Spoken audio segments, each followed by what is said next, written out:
ci cadre financement bi ba léegi ndax tudd naa ci yu bëri yoo xam ne maa ngi woon ci ressources naturelles yi Sénégal daanaka li muy am ci ressource naturelle am du dara yàgg nañ ko wax fii ba saa yoo ko waxee ñu jóg wax mais li ñu négocier ak ni ñu ko négocier te léeg-léeg da nga naan naka lañ ko négocier am na benn député boo xam ne defe naa ci ñu daw tey la bokk di ma ñëw commission nag Marie Angélique ndax su dee su ma ñëwee plénière ñu daw dama ragal su ma ñëwee commission liggéey du fa am waaye député boobu di jaay valeur lu nekk mu wax ko te moom 2017 moom moo signé woon benn ci session yi nga xam ne suñu gaz bi diggante Cosmos ak BP moom moo ko signé te deful les due diligence yi mu waroon def bokk nañu ci tay ñi nga xam ne ñoo tayle tey suñu pétrole suñu gaz suñu jógee taxaw naan dañuy wax mais Sénégal moo demee noonu te li ma wax nii yàgg nañ koo confronté waroon na ñëw fii ñu débat ci wala mun nañ ci débat feneen fudul foofu mais ressources naturelles niñ ko gérer ak niñ ko yàqee niñ ko signé ci ay anam yoo xam ne baaxul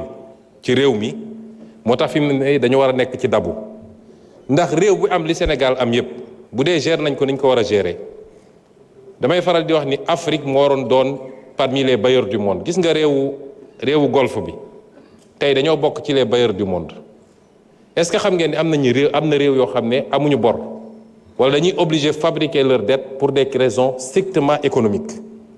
mais omble nañu ndax lan parce que dañoo fexe ba am fulla gu doy ba li leen yàlla wërsëgale ñu téye ko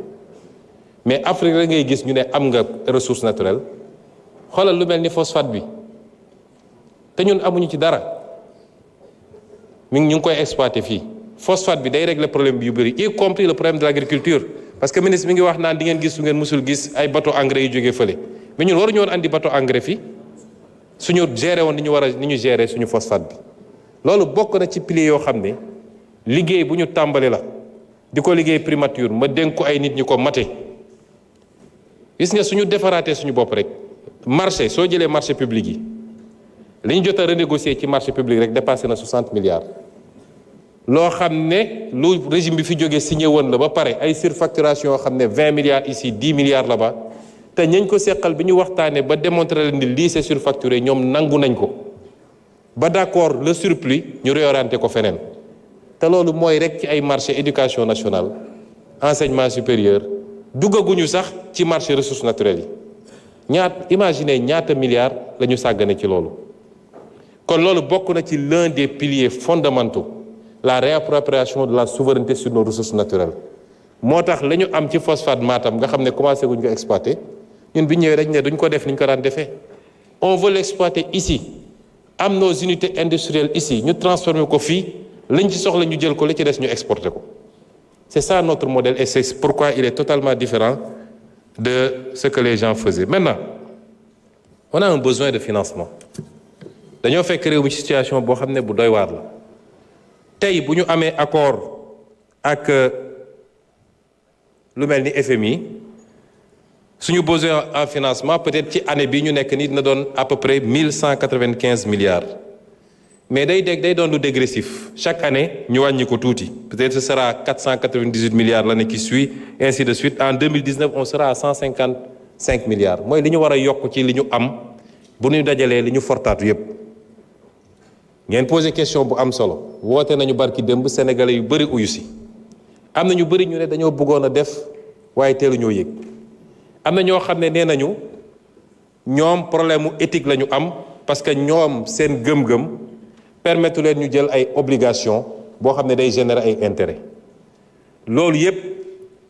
ministère des finances mi ngi ciy liggéey ci li ñu war a def ci ay montage parce que am na sukuk mode de financement la boo xam ne lu xalaal la kenn amu ci problème naan est-ce que intérêt dugguñu est-ce que riba ou pas nga mën koo adosser à des infrastructures yooyu tabax kon gëm naa ni sénégalais yi comprendre nañu enjeu yi te dinañ ci jàpp dinañu defaat yeneen yu ñuy monter parce que dama wax léegi souveraineté dafa am solo moom sa bopp mais day fekk nga mën ko te ci ñun la war a jóge loolu beneen pilier la boo xam ne bu am solo la buñ ci liggéey te di féliciter tous les sénégalais ci li ñu taxaw ne dañuy taxaw seen wetu état parce que ñoo ko moom su ñu defee effort sur 2 ans ñu def effort on stabilise les choses jël un nouveau départ daa di tirer les leçons des erreurs passées mooy yàkkamti ak bëgg lu fees bëtu nit ñi ba tax nga maquiller ay chiffres dem lépp loo xam ne yéegaloo ko nit ñi jaarul assemblée nationale di ko dugal ci ay comptes maquillés yooyu yëpp ñu tirer ci les enseignements te dem à notre rythme mën nañu def loo xam ne ci 10 ans Sénégal day doon ni ñuy tuddee les dragons d'Asie noonu la ñuy tuddee Sénégal ci loolu la ñu nekk. war nañu tudd aussi lu mel ni les ressources longues yàgg nañ koo tudd naka la ñuy organiser réorganiser à travers la CDC à travers les différentes caisses ba mun a travailler sur l'épargne des Sénégalais parce que am na réew yoo xam ne le premier facteur d'investissement mi ngi jógee ci épargne bi moo tax soo déggee coow li am États-Unis toujours day am fu mu yem soo déggee ñu ne bourse bi yëngatu na rek président ba nu mu am doole day taxaw ndax l'épargne des Américains ci bourse ba la ne loolu mooy financer l'économie américaine en premier balaa leen di ñëw donc loolu ñu ngi ciy liggéey aussi nu ñuy fexee parce que épargne dafa baax diine sax da koo digle nit doo loo am lépp nga dundee ko tey ëllëg mbir mën na la bett mais épargne boobu su dee c'est d'épargne longue dina jox beneen possibilité pour réew mi. la monnaie yàgg naa wax ni c'est pas un tabou lu ñu war a waxtaan la suñu koppar gii méngoowul ak dëppoowul ak fi ñu war a jëm président junj na ko keroog réew doo ñëw rek daal di rajaxe yépp da nga koy teg ci temps teg ko ci yoon mais suñuy option ci monnaie bi mooy monnaie bi dina soppiku wala ñu jël suñu responsabilité ñun te am na àpp yu ñu àppal suñu bopp mais gëm naa ni ñiñ ko seqal dinañu dem dans la direction bi ñëpp bëgg parce que mënuñu continuer keroog en conseil des ministres le ministre de l'économie dafa présenter benn communication wone ni suñu économie alignée sur l'économie de l'Union européenne ñoom bu ñu sëqatee ñu sëqat bu ñu yéegee ñu yéeg bu ñu wàccee ñu wàcc la corrélation avec la monnaie n'est pas automatiquement faite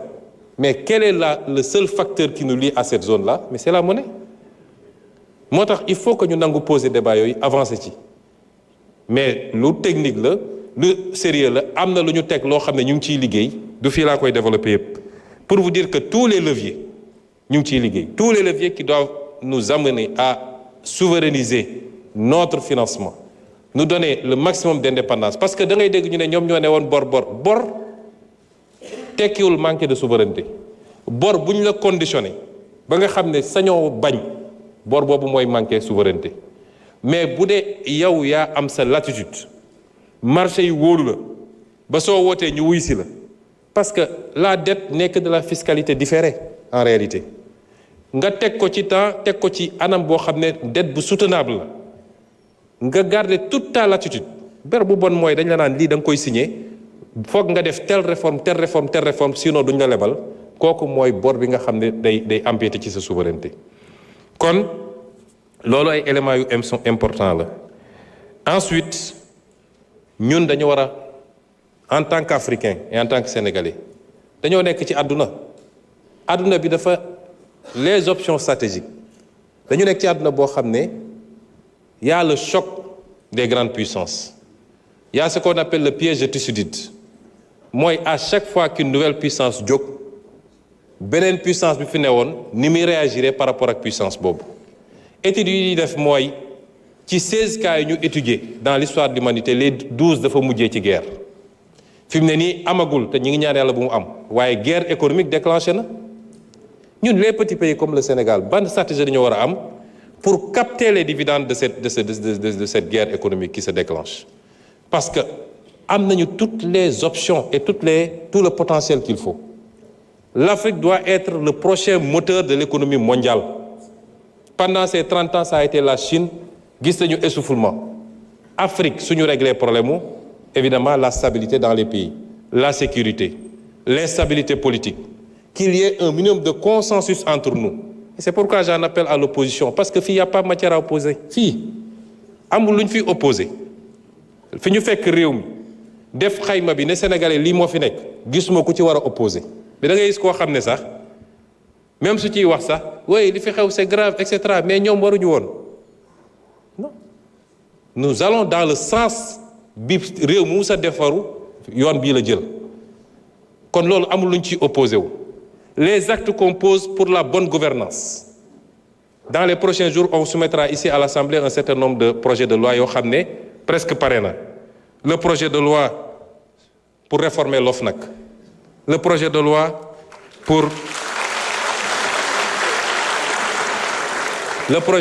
pour les lanceurs d'alerte, le projet de loi pour l'accès à l'information. Parce que citoyen bu nekk war na mun a am accès à l'information. Qu'est-ce que le Premier ministre fait? Qu'est-ce que tel ministre fait? Qu'est-ce que tel directeur général fait? Le projet de loi pour la déclaration de patrimoine ñu généraliser ko ba képp ku yor responsabilité publique ñu xam lan nga yor. Mais loolu est-ce que am na matière à opposition? Les options ñu jël stratégiquement pour jëlaat suñu souveraineté économique est-ce que am na matière à opposition? Kon ñu bàyyi fi loolu yépp bëgg a entraîner le pays dans des débats de personnes. À une certaine opposition, je dis que la haine ne peut pas être un moteur politique. Surtout la haine dirigée contre une personne qui vous a rien fait. Je les rassure, c'est pas les attaques crypto-personnelles. maa ngi sant yàlla, je suis politiquement indestructible. ma wax leen ko léegi. Parce que li ma ne yàllaa ko def saa yu ko soobee moom moo ko fiy dindi mais du nit. Du nit ku fiy wax di tëb bu ñu génnoon léegi taxaw ci ne bedd bi ku ñëw romb la ku ñëw taxaw nuyoo man maa ngi ciy sant yàlla. Mais ñun réew mi moo ñu soxal moo tax si on a une opposition républicaine elle n'a qu'à s'opposer de manière républicaine. nañu ñëw wax ci mbay mi nañu wax ci càmm gi nañu wax ci ressources naturelles yi nañu wax ci les programmes et les objectifs. Sur ce terrain nous sommes ouverts au dialogue, nous sommes ouverts au débat contradictoire comme je le fais ici à l'Assemblée. Mais ñu bëgg a bàyyi foofu yépp entraîner le pays vers des dérives verbales, vers des règlements de compte personnels, les dossiers judiciaires. Amul kenn koo xam ne dañ laa togal parce que non dem nañu ba ne pourquoi dans une campagne électorale il a dit. Mais la justice ne fonctionne pas par rapport à ça. Un juge, on lui amène un dossier avec des faits, avec des preuves. Kan moo ci waxoon kan moo ci waxuloon c'est pas important. Est-ce que li mu yor dossier la wala du dossier? La ci des c'est le débat public, le débat politique. Le débat politique, il est ce qu'il est. Li ci des pour compléter toujours madame mooy ci contexte bi j'ai parlé tout à l'heure du pays sudiste ak fi réew mi fi àdduna bi tollu. Un nouveau pouvoir est arrivé dans l'une des grandes puissances nee na dafa bëgg a mettre un terme à la globalisation daal di teg ay taxam teg yeneen pays ñoom it réagir ñu nekk ci contexte boo xam ne les gens vont être poussés vers le repli. Mais ça c'est une chance pour des continents comme les nôtres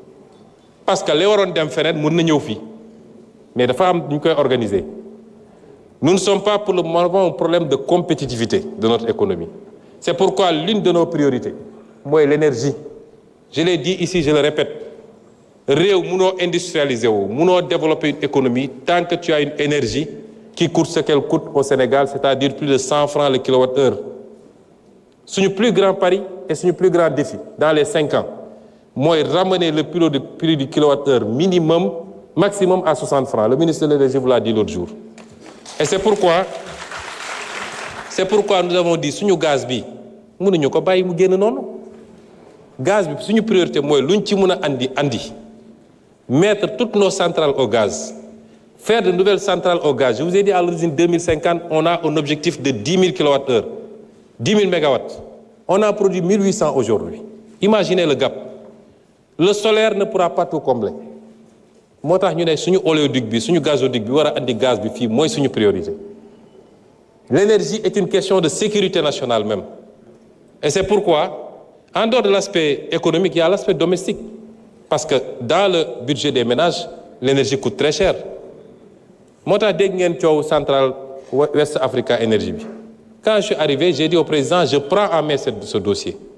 Parce que mënuñu bàyyi un secteur aussi stratégique ñu ne c'est des investissements privés. C'est pas des investissements privés. Parce que c'est un secteur dont relève la sécurité nationale. Deux, Monsieur le Premier ministre. Je conclue 1 minute. Parce que vous m'avez pris des minutes tout à l'heure. Voilà. Deuxièmement, c'est un secteur boo xam ne dans ces projets-là c'est fait sous le couvert du contenu local moom ay avantages yu ñuy teg l'État garantir ni moom mooy jënd la totalité de la production à travers la Sénélec et pour cela l'État joxe sa garantie souveraine. Tu as 280 milliards d'investissements, l'État joxe sa garantie souveraine. Si la Sénélec faillit, c'est l'État qui paye. Et on me dit que c'est un projet strictement privé. Et c'est pourquoi on a pris en main ce dossier et nous sommes en train de faire ce que nous devons faire avec le bailleur, avec la société qui construit le truc. J'ai reçu tout le monde, on a discuté et on va sauver ce projet, on va sauver tous les autres projets. C'est une nécessité. Les denrées de première nécessité, c'est une autre de nos priorités. Malheureusement, on me dit que le temps est arrivé à terme, mais je voulais vous dire simplement que c'est avec beaucoup de plaisir que le gouvernement, tout le gouvernement se représentera ici. Et nous espérons que ceux qui écument les plateaux pour dire n'importe quoi oseront venir